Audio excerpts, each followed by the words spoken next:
নমস্কাৰ বন্ধু-বান্ধৱীসকল, এয়া এখন MDF বৰ্ড লৈছোঁ আৰু এয়া ৰেজিন আৰু হাৰ্ডনাৰ লৈছোঁ।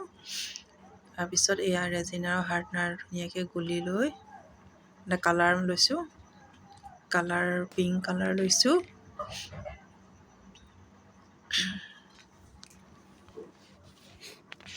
অলপ ল'লেই হয়, বেছি ল'ব নালাগে। এইটো মই পাউডাৰ কালাৰ ইউজ কৰিছোঁ, মিল্কী পাউডাৰ, আৰু এইটো হৈছে হোৱাইট কালাৰ। কাৰণ মোৰ বেছি প্ৰয়োজন নহয়, সেইবাবে অলপ লৈছোঁ। তাৰপিছত গল্ডেন কালাৰ, তিনিটা কালাৰ লৈছোঁ। তিনিটা কালাৰ লৈ গল্ডেন অলপ লৈছোঁ, ভাগকৈ লৈ। এতিয়া ইয়াত ৰেজিন ঢালি দিম।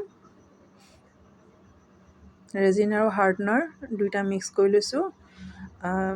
2:1 ৰেজিনটো লৈছোঁ, যিহেতু যদি একাপ হাৰ্ডনাৰ লওঁ তেতিয়া ৰেজিনটো 2 কাপ লৈ খুব বেছি 5 মিনিট আপোনালোকে মিক্স কৰি ল'লে ধুনীয়াকৈ ট্ৰেন্সপেৰেণ্ট কালাৰ এটা উঠিব। এতিয়া আমি কালাৰত এই ৰেজিনখিনি দি মিক্স কৰি ল'ম। প্ৰথমে এয়া গল্ডেন কালাৰটো মিক্স কৰি লৈছোঁ। ইয়াত লাহে লাহে মিক্স কৰিবলগীয়া হয়, নহ'লে বাবুলছ উঠি যায়। ব্লু টৰ্চ ইউজ কৰি বাবুলছবোৰ আঁতৰাব পাৰি, কিন্তু মোৰ ওচৰত বৰ্তমান ব্লু টৰ্চ যিহেতু নাই, সেইবাবে মই খুব সাৱধানে মিক্স কৰিবলগীয়া হৈছে। এয়া গল্ডেনটো এয়া হৈ গৈছে, কালাৰ মিক্স, ধুনীয়া কালাৰ এটা উঠি গৈছে।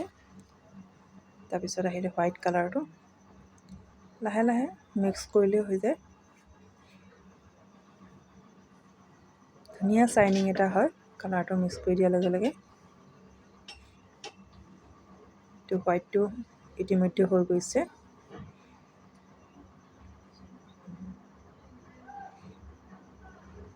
এয়া হোৱাইটখিনি হৈ গ'ল। তাৰপাছত এতিয়া পিংক কালাৰটো মিক্স কৰিম। এয়া লাহে লাহে পিংক কালাৰটো মিক্স কৰিছোঁ। মিক্স হৈ যোৱাৰ লগে লগে ৰেজিনৰ লগত মিক্স কৰি দিছোঁ, যোৱাৰ লগে লগে ধুনীয়া এটা শ্বাইনিং হৈ কালাৰটো দেখিবলৈ মোৰ খুব ভালেই লাগে। এনেও পিংক কালাৰটো মোৰ খুব প্ৰিয়। আৰু এয়া মিক্স কৰিছোঁ ধুনীয়াকৈ। মই এটা ফটো ফ্ৰেম বনাবলৈ লৈছোঁ। MDF বৰ্ডখনত এটা টেপ এটা লৈছোঁ। টেপটো MDF বৰ্ডখনৰ চাৰিওফালে লগাব লাগিব, যিহেতু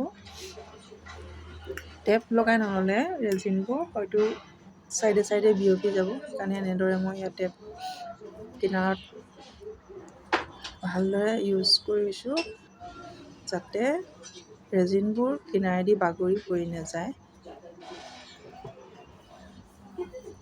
আপোনালোকে এইটো টেপ নহ'লে চেল' টেপো ইউজ কৰিব পাৰে। তলফালে ভালদৰে প্ৰেছ কৰি দিছোঁ ভালদৰে, যাতে ৰেজিনবোৰ লিক হৈ নাযায়।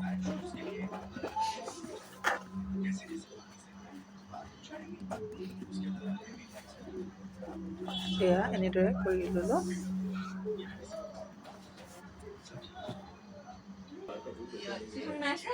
এইটো এতিয়া আমি ৰেজিন ঢালিবলৈ ৰেডি কৰি ল'লোঁ। এতিয়া ফাৰ্ষ্টে গল্ডেন কালাৰটো দিছোঁ।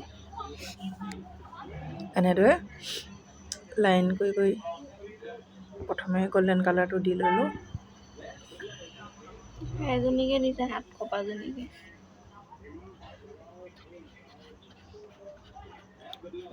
কাপটোত লাগি থকাখিনিও একদম ভালদৰে চুচি লগাই দিছোঁ। আৰু এতিয়া পিংক কালাৰখিনি দিছোঁ।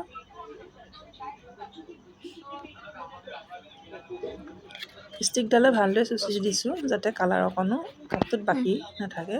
তাৰপৰা এতিয়া আমি হোৱাইট কালাৰখিনি ঢালি দিম। সেয়া এনেদৰে দি দিছোঁ।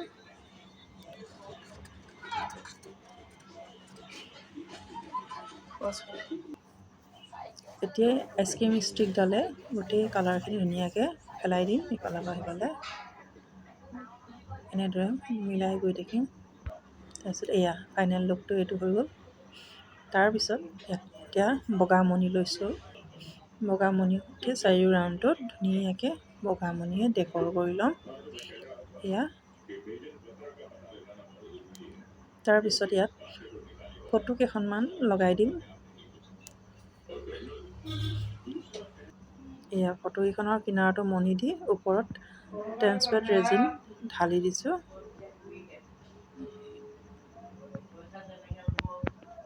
তাৰপিছত এয়া ফাইনেল লুক এইটো। কেনেকুৱা লাগিছে জনাবচোন, আৰু আপোনালোকৰ যদি ফটো এনেদৰে চিকিউৰ কৰি ৰাখিব বিচাৰে অৰ্ডাৰ কৰিব পাৰিব। ধন্যবাদ।